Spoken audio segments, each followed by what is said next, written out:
Sounds good.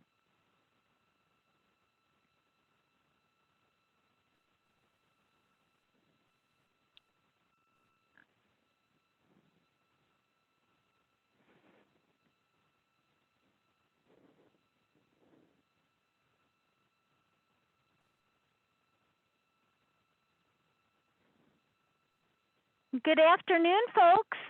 This is Tiffany Wisewest, the Sustainability and Climate Action Manager for the City of Santa Cruz. We're going to get started in just a moment as folks join.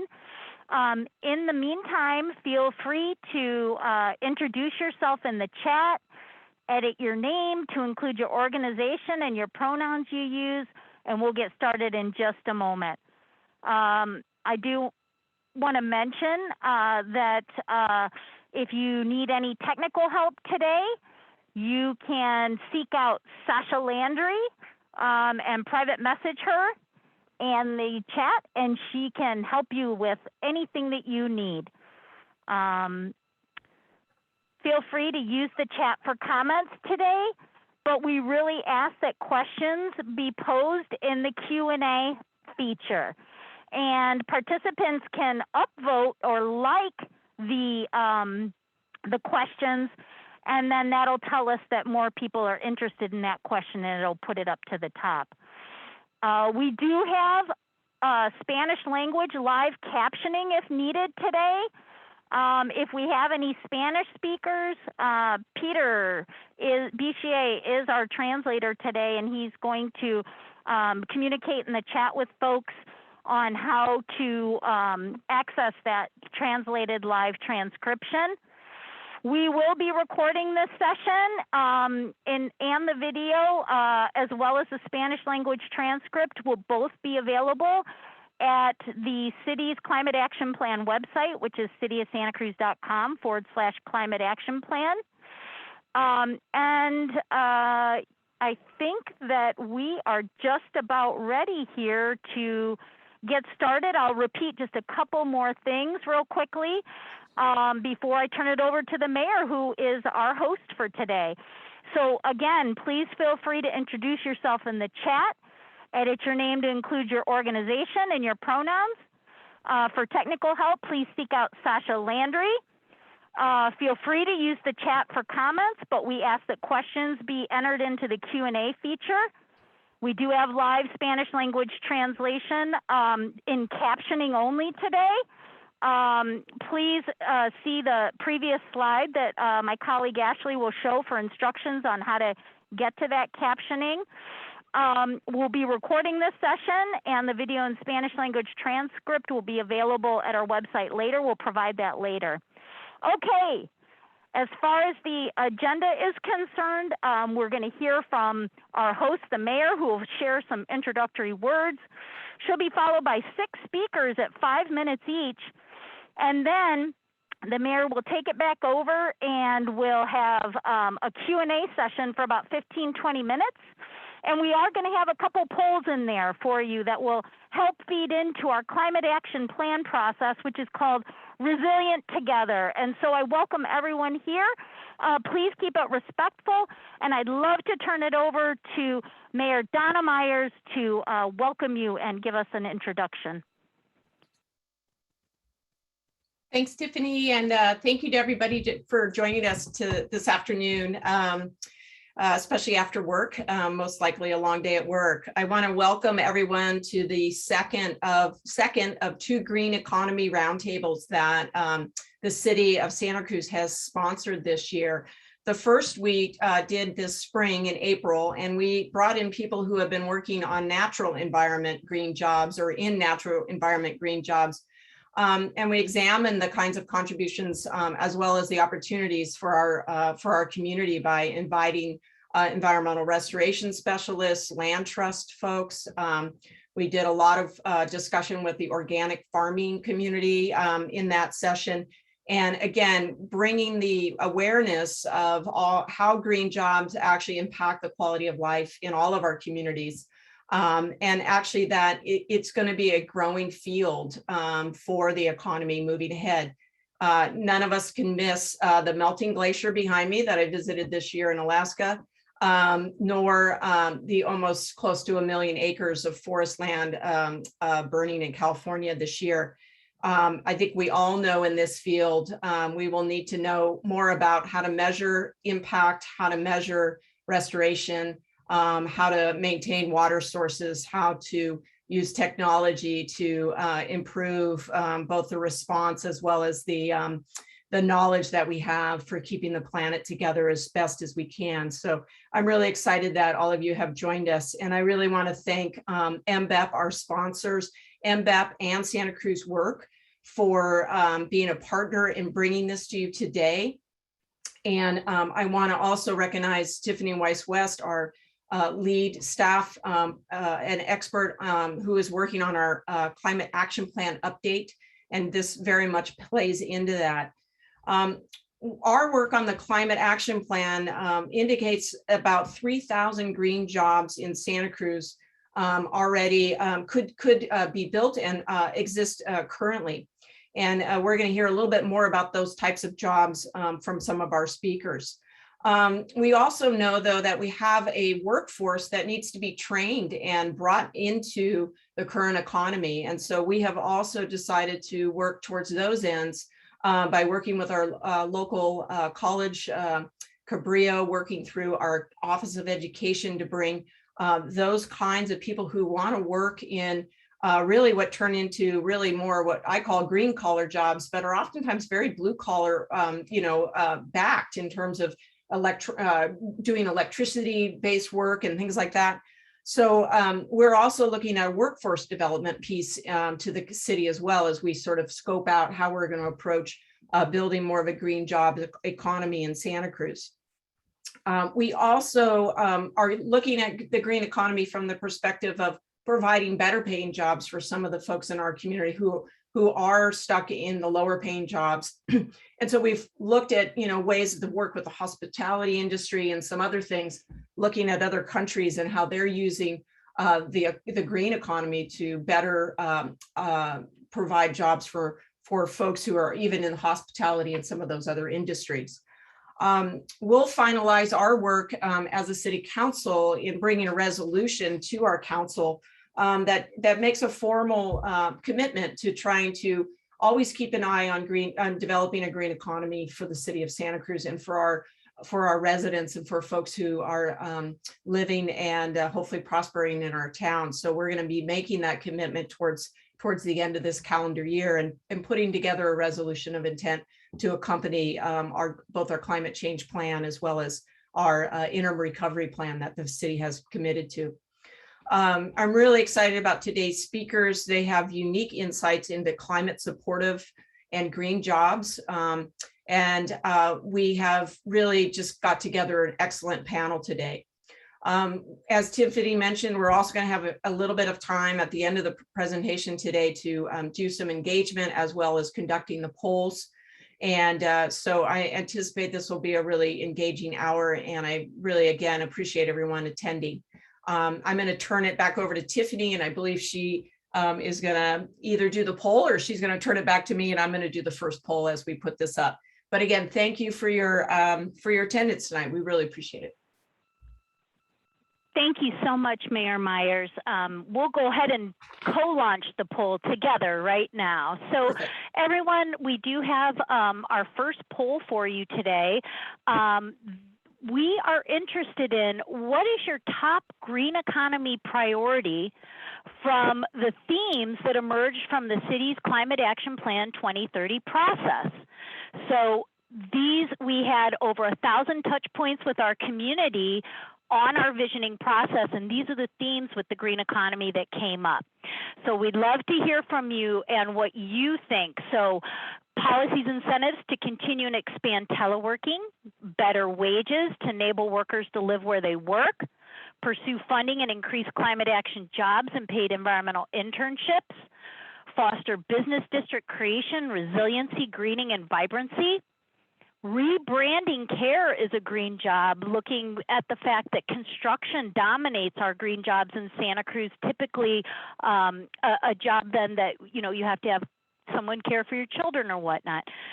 Jobs related to organic farming, jobs related to renewables, building and transportation energy, other environmental jobs, and programs that are supportive of these jobs. And then none of the above or other. And if you have an other, we encourage you to go ahead and put that in the chat. And I think everyone can see, as I can see, we have another minute till this poll closes. We have about half the people that have indicated their top green economy priority. And it really looks like the majority of folks are really interested in the jobs related to renewables, electrification, and other environmental jobs. And then we do see on teleworking and wages and more climate action jobs, we see some activity there. I should note that teleworking was probably the top theme that we heard in our visioning process. So I think we'll give this maybe 10 more seconds. We're at 80% of the vote now, and then we'll go ahead and share the results and then move on to our first speaker. So I think we can go ahead and end the polling now and share the results, please. All right, and you can see the results I just described here, that really those jobs in those built environment sectors are really a priority for folks on this call. All right, very good. Let's go ahead and end that poll, and we're going to move on to our first speaker. So we're going to go ahead and share the screen here so you can see who this is. So our first speaker is Feliz Ventura. She is the Urban Solutions U.S. Regional Director and Director of Climate Economics at Hatch, where she focuses on making the business case for transformative climate investments for clients shaping the built environment in the 21st century. Feliz is passionate about using data to communicate how climate action can make communities healthier, safer, and more prosperous. She's worked across the U.S. and internationally on topics including clean tech-led economic development, green jobs, and maximizing benefits from major public investments. I should say that Hatch is a sub-consultant to our primary technical consultant on the Climate Action Plan, who is Rincon, and they're also with us here today. But Feliz is going to kind of set the stage for the rest of the speakers. So can I turn it over to Feliz, please? Yeah, absolutely. And I will start sharing my screen. Here we go. All right. Hopefully you can see my slides at this point. We can. Excellent. Okay. Well, thank you so much for that great introduction, Tiffany. As mentioned, I'm Feliz, and I'm thrilled to be here today to talk with you about the green economy in Santa Cruz, and particularly the labor market opportunities that can result from investing in a net zero future. So first, we'll start out talking about the state of industry and the workforce today in Santa Cruz. Then we'll talk about defining green jobs and why it's so hard to do. Then we'll pivot to looking at some statistics about how transformative climate investments can pay off in terms of jobs. And then quickly wrap it up by taking a look at how the Climate Action Plan will consider workforce opportunities that result from the plan. So let's dive in. This is just a quick snapshot of the economy today. You see the industries listed here going down the screen, and I'll call out here that there's a wide variation in the numbers of workers in each industry and their wages. If you want to see a pretty stark example of that, take a look at the difference between leisure, hospitality, and then the professional business and information industry.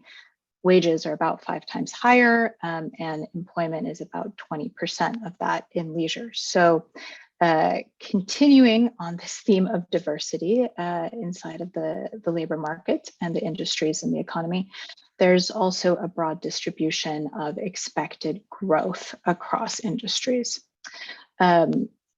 Finally, employment, wages, and growth are only part of the picture when it comes to the workforce.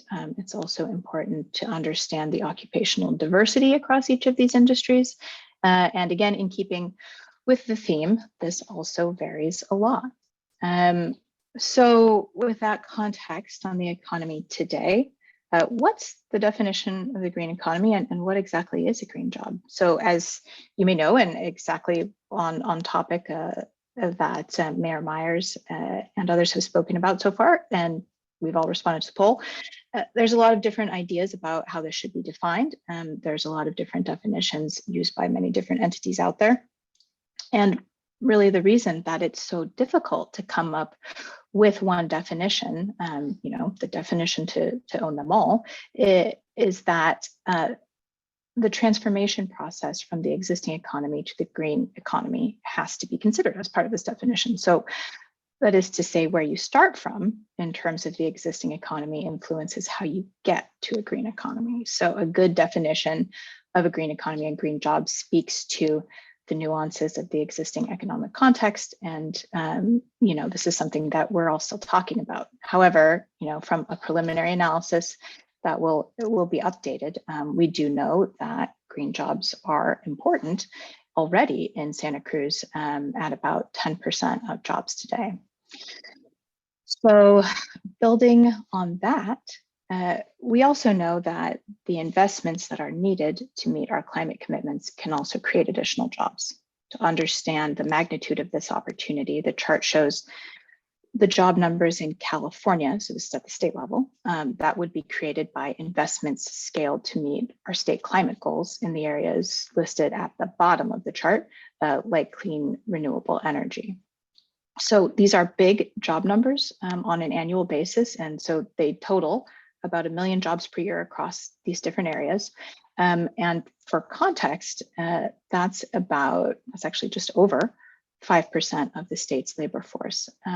As a point of reference about what kind of scale we're talking about, unemployment right now is about at 8% at the state level, and it's actually lower than that in the Santa Cruz area at about 6.5% as of July. So clearly these investments are critical, not just for our climate goals, but are also major opportunities for economic growth that is inclusive and reaches those who are not yet back to work if we do it right.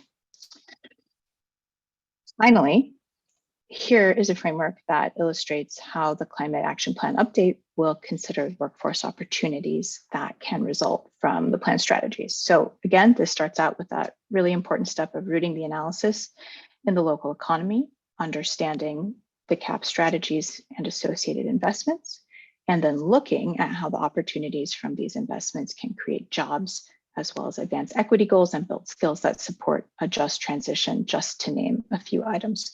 So I recognize that was a whirlwind tour and we'll look forward to conversation afterwards, but my time is probably up. So I believe I'm passing it on to, is it Amy next?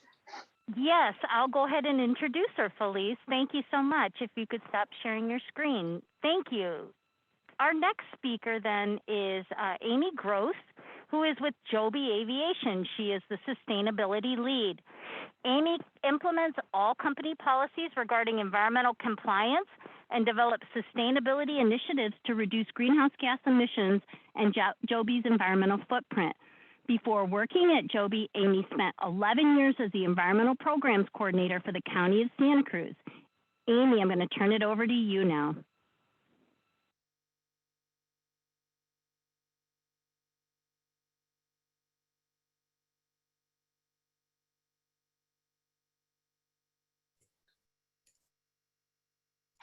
Sorry, I was getting. Okay, can you see my screen? Yes, we can. Great. First, I just want to say thank you so much for having us here today. This is fantastic, and I'm really happy to participate in this roundtable. And I'm excited to tell everyone about our company and what we're doing here locally. So I'm the sustainability lead for Joby Aviation, and Joby Aviation is a company that's building an all-electric vertical takeoff and landing aircraft that we intend to use as an air taxi. So picture Uber for the skies. We are located in California. We were actually started in the Santa Cruz Mountains by Joby, our CEO, who was born and raised here. We have facilities in Santa Cruz, in Bonnie Doon, and Marina.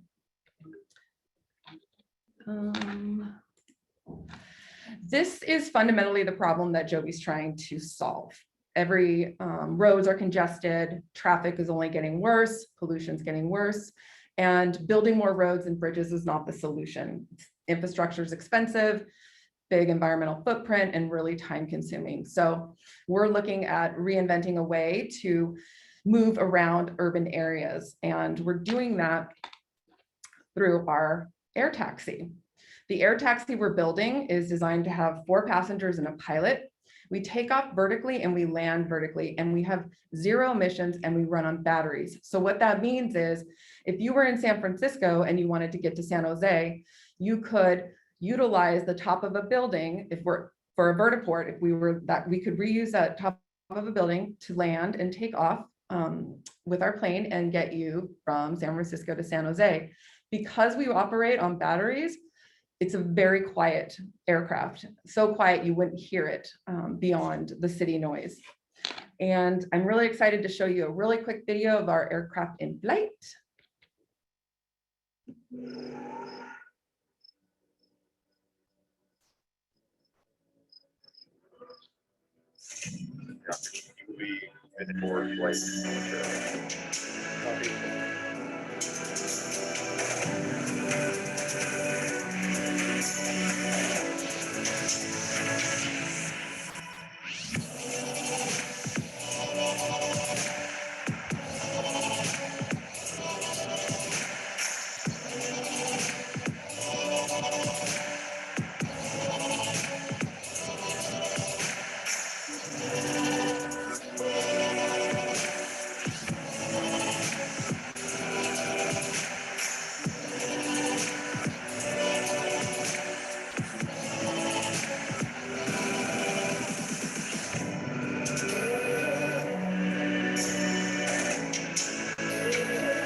So that's our plane in flight. We've done over 1,000 test flights. So who is Joby here? We are very vertically integrated. So a company growing to almost 900 people at this point, and we are still hiring a lot. And what Joby tries to do is vertically integrate everyone on the team. So almost the entire airplane is manufactured here.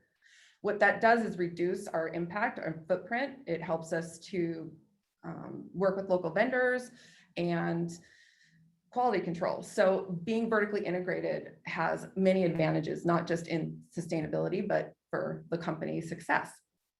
And we do have many jobs open in our manufacturing facilities, and we provide on-the-job training for many of them. So you don't have to have a higher education, and you do not have to have previous experience in aviation to work at Joby. There are a lot of jobs that are available for people that can get trained on the job.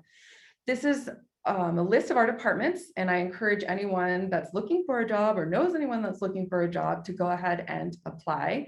This picture you see is at our marina manufacturing facility, and what you're looking at is a robot laying carbon fiber. One of the things that does is reduce solid waste drastically from when you're doing a hand layup. These are the kinds of things we're working on manufacturing. We're trying to do it greener and cleaner, reduce toxics, and make it a lot healthier for people to work in these environments. So that's something we're really dedicated to, and I'm sure my time's up. So thank you so much.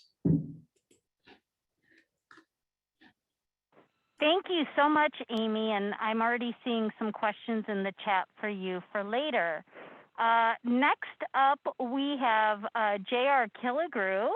Let me read his bio for you. J.R. Killigrew is the Director of Communications and Outreach at Central Coast Community Energy, our local electricity procurer. He spearheads communications, account services, customer engagement, and community relations. JR's background weaves together a dynamic mix of experiences from the nonprofit, CCA, community choice aggregation, real estate, sustainability, climate action planning, visual storytelling, and business development sectors. I'll go ahead and turn it over to JR. Thank you so much, Tiffany. And all the great folks that are tuning in. I don't have any amazing slides. So it's very hard to follow up on Joby. So I will do my best to be able to follow up on that. I want to first acknowledge Mayor Myers for her representation on our policy board, helping to kind of steward the direction and vision of Central Coast Community Energy as your locally controlled public agency.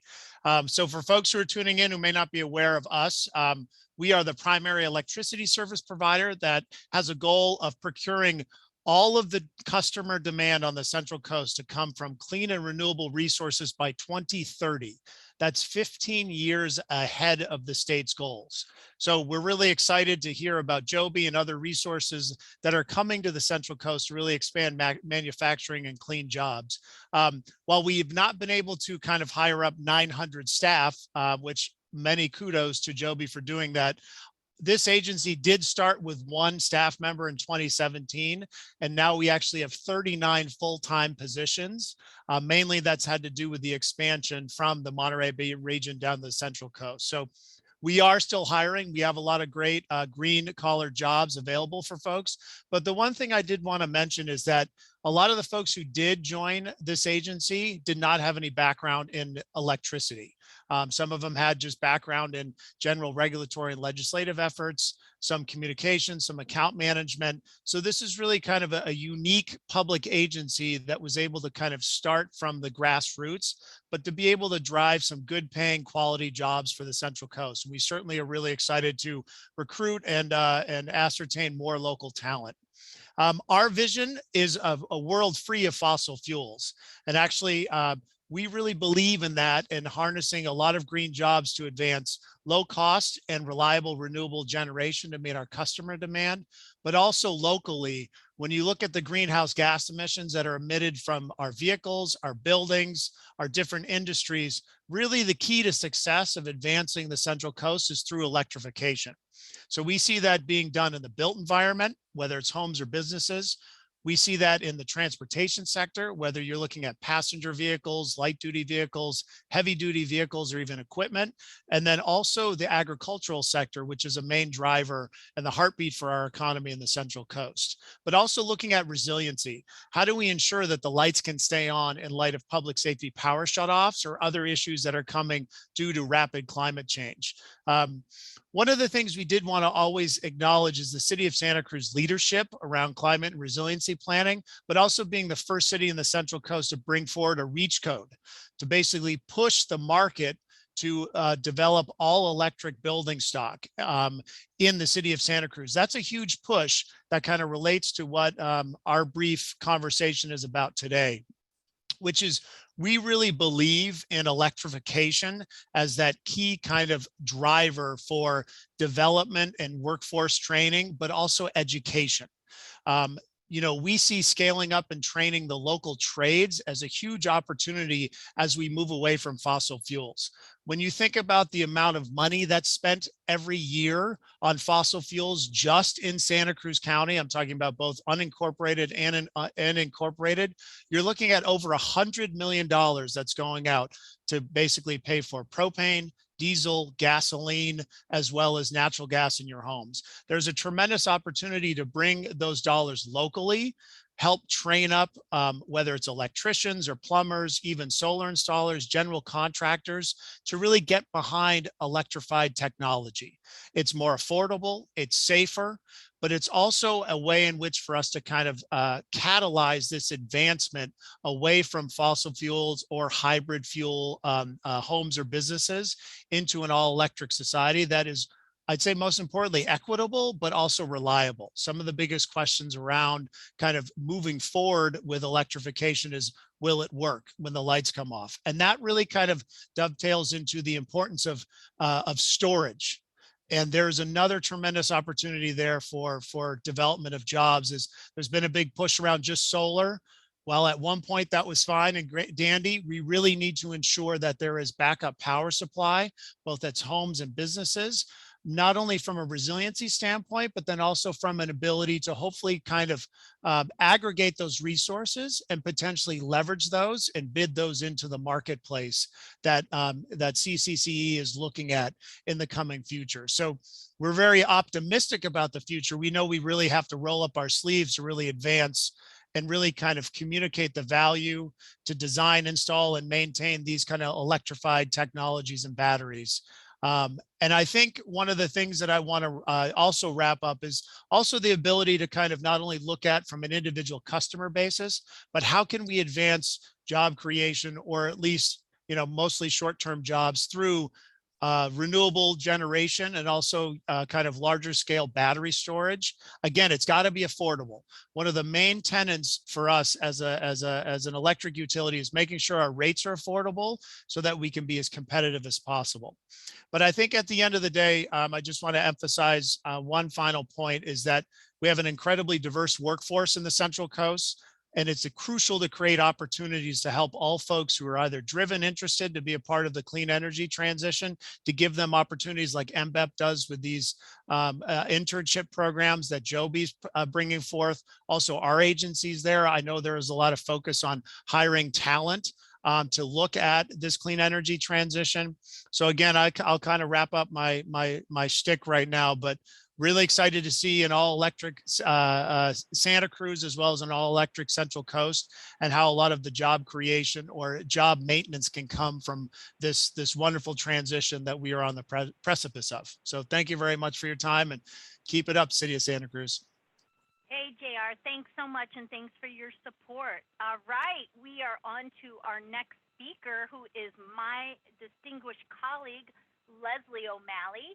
She is a discard management professional specializing in waste reduction strategies and recycling processes. She holds professional association certifications in zero waste principles and practices, and was previously named Sustainability Champion of the Month by University of California, Santa Cruz. Building bridges in the community and meeting people wherever they are on the hierarchy of refuse, rethink, reduce, reuse, recycle, and rot are the keystones that guide her work as Waste Reduction Program Manager for the City of Santa Cruz Public Works Department. Leslie, I hand it over to you. Hi, well, thanks so much for having me. I'm so happy to be part of this conversation. Let me share this with you.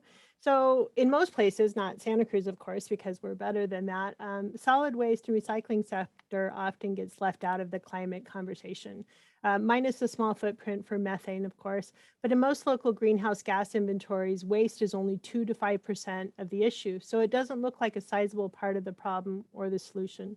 Back in 2009, the EPA published a groundbreaking report that described how materials management and food systems in America are responsible for almost 42% of all greenhouse gas emissions. The way we manufacture, transport, consume, and dispose of all our stuff is responsible for nearly half of our climate impact. And it was almost like it was meant to be that I followed JR, because I'm so glad, JR, that you brought up batteries. Earlier this year, a group of industry experts brought attention that recycling is getting a pretty bad rap, right? We've seen it in the news a lot, and people are kind of thinking, maybe do we need to give up on recycling? But I say no. I think it's imperative that we continue to grow recycling and improve it. And these industry experts brought forth a Recycling is Infrastructure 2 campaign, and they delivered a letter to President Biden and Vice President Harris on the heels of the release of the first draft of the American Jobs Plan. It focused on national infrastructure, and these experts highlighted 12 areas that deserved attention and consideration for the final version of the infrastructure bill. Improving recycling at every angle, reducing food waste to landfill, and increasing reuse and repair opportunities were among them. So we can see that from all those R's, reduce, reuse, recycle, repair, redesign, remanufacture, there's lots of great job potential in there through repair and recycle. For every 10,000 tons of discards managed annually, it can break down to, if we keep the stuff out of the landfill and we find a different home for it, there's some real job opportunities to be created in there. Back to that Recycling is Infrastructure 2 campaign, in the final draft, there is a hefty amount designated towards battery management. As JR talked about, all that great electrification and solar energy, we have to think about the end of life of all this material. That's going to require technicians. And JR, I'm so glad you said new green jobs or green maintenance. That's really a key piece of it too. So legislation often guides what we do here at the city, and California, as you guys all know, is a leader in what we do and pass is what other states do, and I've heard it said that what we do in here in Santa Cruz, often the rest of the state often takes inspiration from and follows. But some of those policies, AB 341, recycling, and the first round of the Organic Reduction Act, AB 1826 and 1383, are some of those ways that the state and our compliance office, Cal Recycle, has outlined that we can really be part of the climate solution. So I always fight for a seat at the table, and I know it's about energy and transportation, but back to all that stuff, it requires management, both to reduce it and to transport it.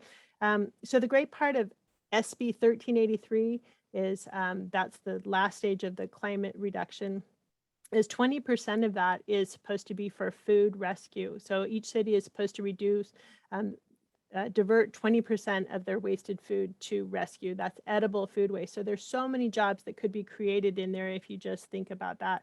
And I would make a case back to Feliz point, that definition of green jobs. The city of Santa Cruz and our whole region, we already have a lot of green jobs in public works, and they're here now and they're ready to be filled, and they can do nothing but grow. Thank you. Thank you so much, Leslie. Great information. We're going to go ahead and move on then to our next speaker, who is Dennis Osmer. Dennis serves as Executive Director of Central Coast Energy Services. CCES helps low-income households with energy payment assistance and home weatherization services in in Monterey, San Francisco, and Bay Area counties, primarily through the Federal Low Income Home Energy Assistance Program, or LIHEAP. He is a former mayor of Watsonville and has served on the board of Bay Federal Credit Union for nearly 20 years. And I'm very honored that I serve on the board of CCES. So I want to introduce Dennis Osmer. Hey, thanks, Tiffany. I have to say my comments might seem a little strange at this time when it's so difficult to find employees all over, but I feel like we've been caught short now and we should work towards not letting that happen again. I hate to say it, but since nobody has said it so far, I will. This is a time like no other. We've had to adapt or not to circumstances and situations we never considered possible just 17 months ago. It's a new world. I'd like to talk most about where we're going rather than where we've been, but we need a point of reference, a starting point to begin with. Even though the path to sustainability and fostering of green jobs needed now will be completely different than where we've been. There's some points of reference that I think we need to start with in the most basic development for employment for a green economy. For me, there are 4 of them. The first, the prioritization of those most in need of employment in our communities for the sake of equity. Second is dependence on existing nonprofits for programs implementation. Third is partnerships and collaboration amongst governments, education, nonprofit organizations, and business, and training, and more training. In late 2009, as we were recovering from the Great Recession, a number of people came together in Aptos at Cabrillo College from various organizations to form the Green Careers Partnership to create pathways to prosperity in clean green technology through a stakeholders partnership and several key green industry clusters. This is a local model for what can work. I see Joe Fleming in the audience, and she can attest to this. We gave priority to low-income people and youth.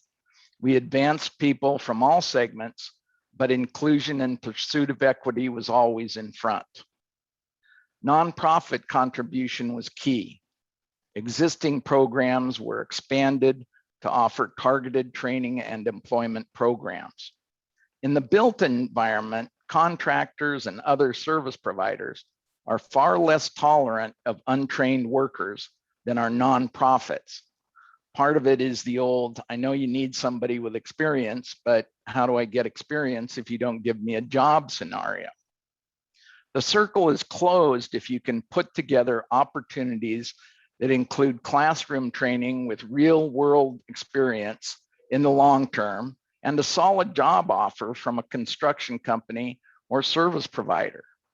And as the complexity in the industry has grown tremendously, this cycle is more and more important to make happen. Partnerships and collaboration among stakeholders on a regional basis can make the cycle a strong reality.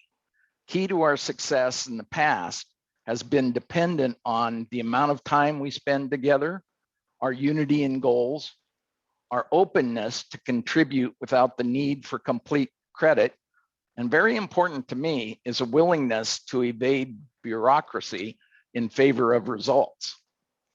The last point of reference is a focus on training, a focus on preparing and supporting people who are committed to sustainability and have a drive to contribute while making a good living. We have to offer good wages and benefit at every level and move people through relevant training by way of our community collaboration. In this new world, new skills are needed, and we must develop not only the skills of the past, but the skills of the future in people who want to learn. These are things I think are key to moving forward.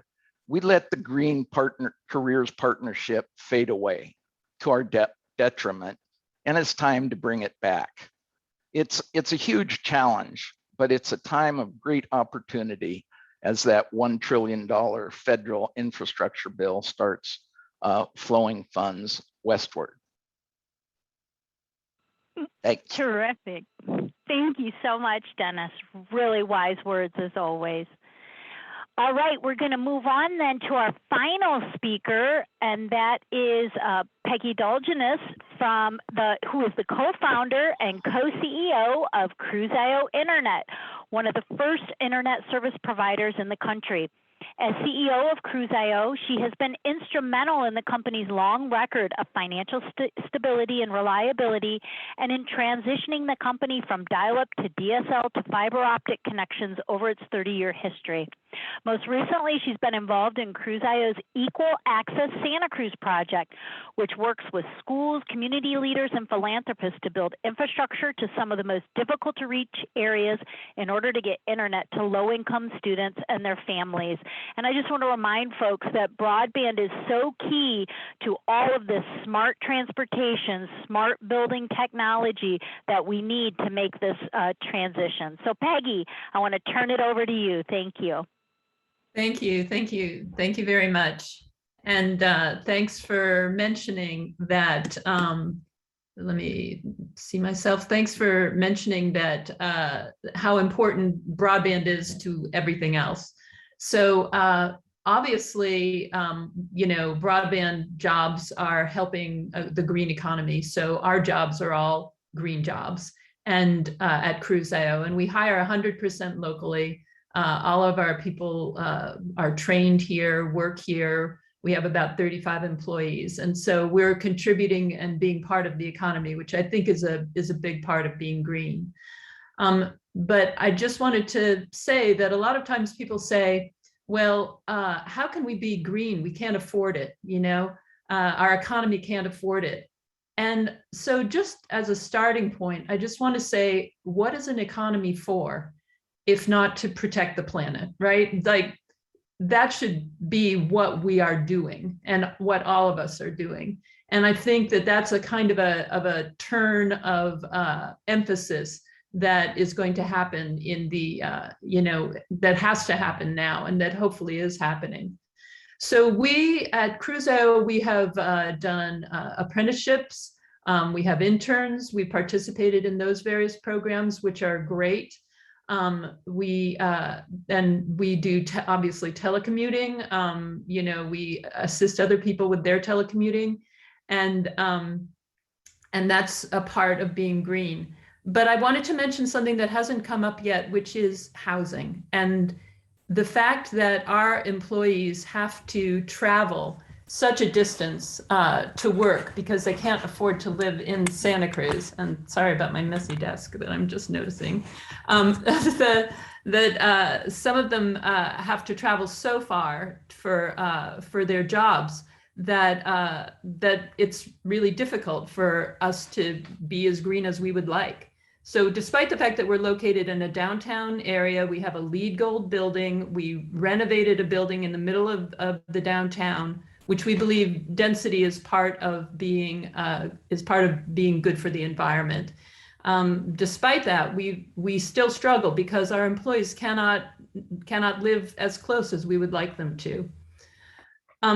So going on to, I think Tiffany mentioned that when the pandemic hit, it brought to light something that Cruz.io has been terribly aware of in the last several years, in the last couple of decades, really, which is the fact that internet infrastructure is unequally distributed in our county and around the country and really around the world.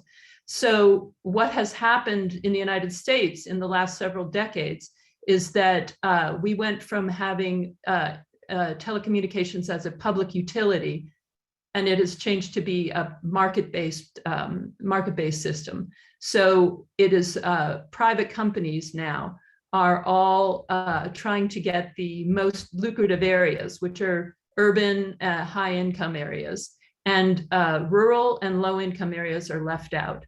When the pandemic hit, that came down with a bang in Santa Cruz County and in other areas. And we saw children unable to participate in school because they did not have home Wi-Fi, home internet. They were struggling. They were trying to use their parents' cell phones to try to do their homework and try to do Zoom classes. And, you know, obviously that is not only unreliable, but it's even very expensive for families to try to do it that way. And it's because there was not adequate infrastructure. So Cruz.io started, we had already started actually, but we ramped up our Equal Access Santa Cruz program. We worked with schools, we worked with local philanthropists through the Community Foundation, Santa Cruz County Community Foundation, and other people in the area. And we were able to get hundreds of kids online with proper Wi-Fi connections to their homes within a few months. And I really credit the folks who work for Cruz.io for getting that done. We were very dedicated to seeing it happen because we were really disturbed by what was happening in our community. And I think Leslie mentioned that our community is often a leader. And I really think that's true. You know, we were Cruz.io was one of the first internet providers in the nation. And we weren't even alone in Santa Cruz County. If you look at also Joby Aviation, for example, these are visionaries. We have the talent in our area to be a leader for the state and a leader for the country. We have to answer these questions. We have to get this done. How are we going to change our economy to a green economy? And I just wanted to mention that as a former chair of the Santa Cruz County Business Council, businesses are changing too. You know, we're seeing the nonprofits, we see the governmental organizations very represented here, but businesses also know that, especially in our area, that they need to be green. We all need to see that future. We need to understand what the future has to be. And our community is very creative and very dedicated and also very smart. I think we have a lot of people here who are just really on top of details. And, you know, I'm sure that the city council can attest, you know, when there's a question, you do get a lot of very educated, very thoughtful ideas and responses. So we're the kind of community that can do a really good job. But what sometimes gets in our way is that lack of vision. I think people want everything to be the same. And we can't have everything be the same. If we don't see the future and change for the future, it will change for us. Our houses will burn down. There will be floods that force us to move. We cannot be the same. We have to see a new future and we have to work together for it. So because we have to move together, because we have to change, because businesses are changing, I just want to mention that every job is green. in the future, every job's going to be green. Every company has to be looking at this and doing this. So thank you very much. Thank you so much, Peggy, for those comments. We really appreciate it. And thank you to all our speakers. That winds up our speaker portion here. We did have a poll that I want to do at this time. If we could go ahead and launch the poll. While you're answering this poll question, please also put some questions in the chat. We are only going to have about 10 minutes. It looks like this is the question that we already asked in the poll. So, oh no, it's not. It's the question is wrong. Okay.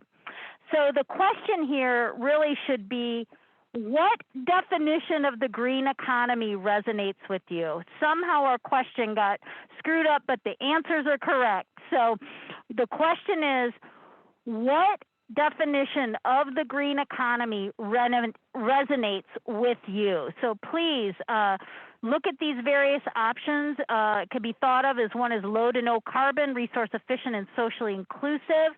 It could be social justice, worker centered. It could be a zero emission sectoral definition.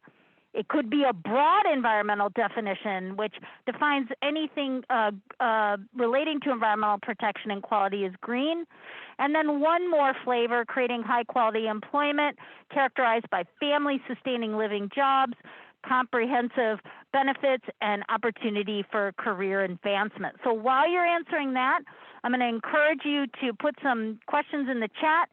The mayor's going to go ahead and get started on that, as we'll give 10 more seconds till we end this poll, and then we'll share the results with you. And I thank you so much for sharing your input here. This is directly going to feed into our climate action plan process. So we appreciate you doing these polls. Let's go ahead and end the poll and share. And it looks like what we have here is the top one. A green economy can be thought of as one that is low to no carbon, resource efficient, and socially inclusive, followed closely by that broad definition. Okay, we can stop sharing that result, and I'm going to hand it back over to the mayor. We've got a little less than 10 minutes, but maybe she can get to some of the questions. Yeah, absolutely. It looks like I've got one for Leslie O'Malley. So Leslie, when will Santa Cruz be composting food waste as a curbside service? That is such a great question. We get that question all the time, and we're already making wonderful progress on it. Some people may be aware that as a start, we have placed 2 food scrap drop-off bins in different locations around the city, and we have about 150 participants between the 2 signed up to drop off their food scraps. Just today, we started a food scrap curbside collection program in a small Seabright neighborhood, a very small radius, about 300 households, and that launched today. So we have a lot of excitement, but to answer the question, we will be rolling out citywide for residential curbside collection beginning 2022. Great, thank you, Leslie. And I think a little bit towards the question from Piet here, who is doing green workforce development, but also how, what do you think as employers in the built environment and for municipalities, what do you think employers in the built environment need from municipalities, workforce development boards and organizations, education institutions, and others to increase supply of skilled workforce? I really appreciated Dennis's discussion, and Peggy's also. I mean, we're doing this. Are we cross-pollinating enough? Amy's the work at Joby is so inspiring. How do we cross-pollinate? How do we make sure we're building that infrastructure of workforce training all the way up to making sure municipalities don't get in your way to be successful in bringing your businesses here? So I would call maybe on Dennis to have a little bit of maybe some comments on that, if you can. He's still there? Yep, I'm still here. Hi. Hi there. Yes. I don't think we're really doing enough. It is from my experience back then in the recession, is we had a very strong drive to coordinate, and a lot of people made it a priority, and it's just diminished as a priority. But I was really impressed by the strength of so many people who work together all the time, just focusing their efforts on employment and the green economy. So I think it's something that we just have to work harder at.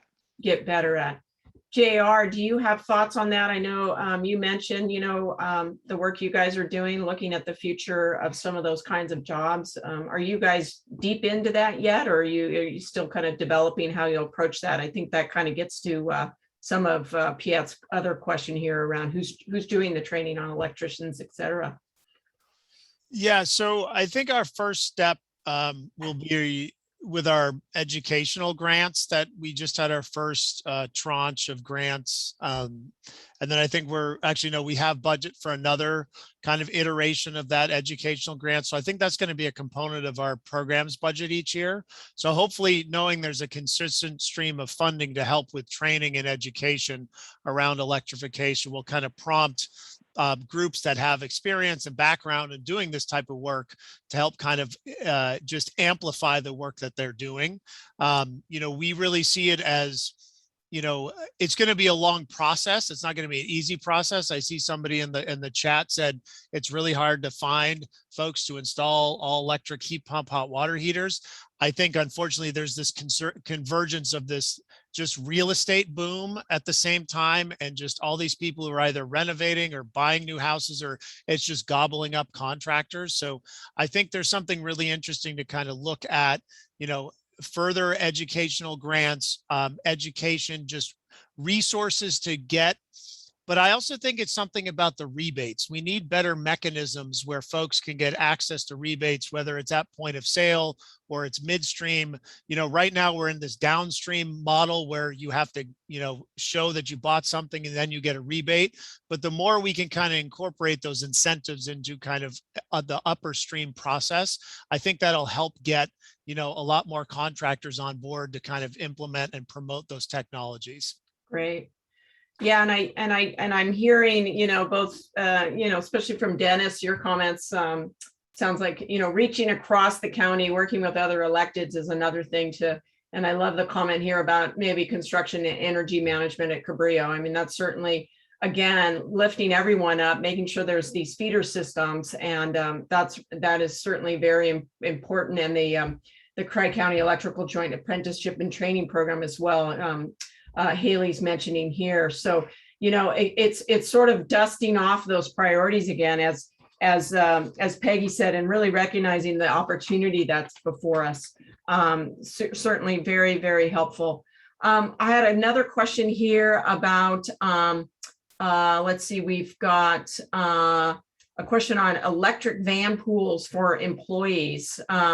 Pauline, I'm not sure if that's, looking at that. That was a question for Peggy. Peggy, are you looking at any of those kinds of incentives for, and I would mention your employees, since they do work downtown, should also hopefully be involved in the work the city does to try to get people to downtown jobs as efficiently as possible with bus passes and other things. But Peggy, if you have an answer to that in terms of van pools. Yes, and I've neatened my area, as you see. So I hadn't heard about that program. The one thing is, it's kind of hard because we have people up in Felton, we have people in Aptos, we're kind of, and we're not that large of a company. But I know that the people who live relatively far away would welcome something. They're taking the bus, they're bicycling when they can. But, if you're going to bicycle 10, 15 miles, you can't necessarily do it in the rain or when it's or when you're tired or anything like that. So there's still a lot of car use. But that's just the kind of thing that, we have to see things differently. We have to either let people live closer to where they work, or we have to have more efficient transportation. And I think a lot of employers would, and the economy as a whole would benefit from that.